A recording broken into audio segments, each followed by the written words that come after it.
ఏడు చోట్ల నమాజ్ చేయకూడదు అని దైవ ప్రవక్త మహమ్మద్ సల్లల్లాహు అలైహి వసల్లం గారు హెచ్చరించారు. ఒకటి, ఎక్కడ అయితే చెత్త వేయబడుతుందో అక్కడ నమాజ్ చదవకూడదు. రెండు, ఎక్కడ అయితే వంటె మరియు ఆవు మరియు మేకని జుబాహ్ చేస్తారో అక్కడ నమాజ్ చదవకూడదు. మూడు, కబరస్థాన్లో నమాజ్ చేయవద్దు అని ప్రవక్త గారు హెచ్చరించారు.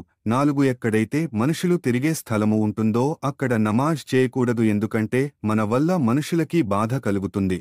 దైవ ప్రవక్త మహమ్మద్ సల్లల్లాహు అలైహి వసల్లం గారు ఎదుటి వారిని బాధ పెట్టకండి అని తెలిపారు. ఐదు, బాత్రూమ్ ఎక్కడ అయితే మనం స్నానం చేస్తామో అక్కడ నమాజ్ చదవకూడదు. ఆరు, ఎక్కడ అయితే వంటె నీ కడతారో అక్కడ నమాజ్ చదవరాదు, ఎందుకంటే వంటె ఉండే చోట గుంటలు ఉంటాయి మరియు వంటె ఎటువంటి జీవి అంటే ఒక్కసారిగా మనిషి మీద దాడి చేస్తుంది, అందుకు అక్కడ నమాజ్ చదవకూడదు. ఏడు, కాబా మీద నమాజ్ చదవకూడదు.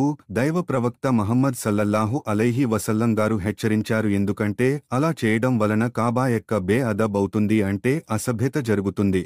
ఈ 7 చోట్ల నమాజ్ చేయకూడదు. ఈ వీడియోకి లైక్ చేసి మీకు తెలిసిన వారికి పంపించండి. అలా చేయడం వలన వారు కూడా ఈ 7 చోట్ల నమాజ్ చదవకుండా ఉంటారు.